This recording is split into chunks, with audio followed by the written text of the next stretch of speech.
in 98. Well, first you guys dropped the soundtrack to the film Woo under Entertainment. And then Cameron's first album comes out, Confessions of Fire. While the industry was saying unfinished. Right, because Biggie's dead. Yeah. Right? So all of a sudden, we ship a gold album on a brand new artist out of nowhere, right? This artist that Dame Dash in Freeze Record didn't know what to do with Cameron, right? He was signed to Freeze Records with Jay-Z, Reasonable Doubt, right? So we had to buy Cam out of his Freeze contract, right? And blew him up. Right. And, well, on that same album, Confessions of Fire, was the song Horse and Carriage. Yes. Which Mase was on. Yes. Mase was supposed to show up in the music video, and I guess wanted to charge Cameron like $25,000 or something. And Cameron got insulted. And that sort of set off the Dipset Mase beef that went on for well, what decades. actually happened is that at the time when Big was helping to break Mase, right?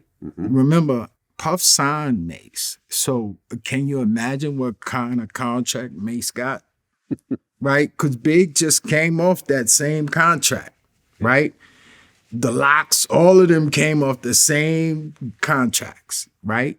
So Mase, with Big rapping with Mase on the 112 remix, Mase is broke.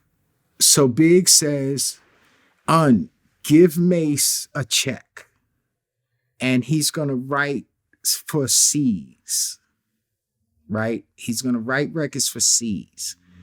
Mase comes back with a record called Crush on You for Lil Cease's album. This was a Lil Cease, Big, unpaid Mase.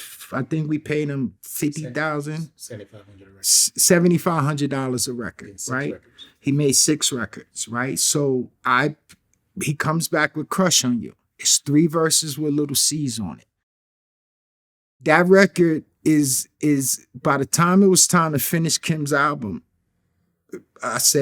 Big says, put the version with Lil Cease's version on Kim's album, and because we're gonna help break, Cease, and put a Snakes song on there to set up this. That's the only records, right? So now the original album that we shipped, Kim wasn't even on Crush on You. It was all C's for 3 verses. Right. And Big is doing the chorus. On the original 500,000 albums, I think we shipped on Kim. And then you switched it up to the Kim version. And then we did a remix. Oh. 1,000,000 albums. 1,000,000 albums. Without Kim. And then Kim rapped on the record. She wrote her own verses. And Big said, come up with an idea for the video, Crush on You. The first video, Big was going to direct it. He was going to play all of he's going to play different characters. And he had this dance he used to call the bum bitch. He said, I'm going to be doing the bum bitch, trying to lock C's up as Martin, the cop from Martin, right? So I come up with the idea for Crush on You. He said, that's the video. Yeah. Right? So, and that's how. Right. And of course, before then, after Big passed, the Life After Death album comes out. A lot of people, I did some polls. Most people felt that Life After Death was a better album than Ready to Die. Would you agree? I think that there was growth. Yeah. You know what I'm saying? He took it to another level. And that's what artists do. Yeah. They get better. I mean, 2 great albums. I like them both for personal reasons. Yeah. I personally can't choose between the 2, but they're both great. Yeah, but you hear the growth, though.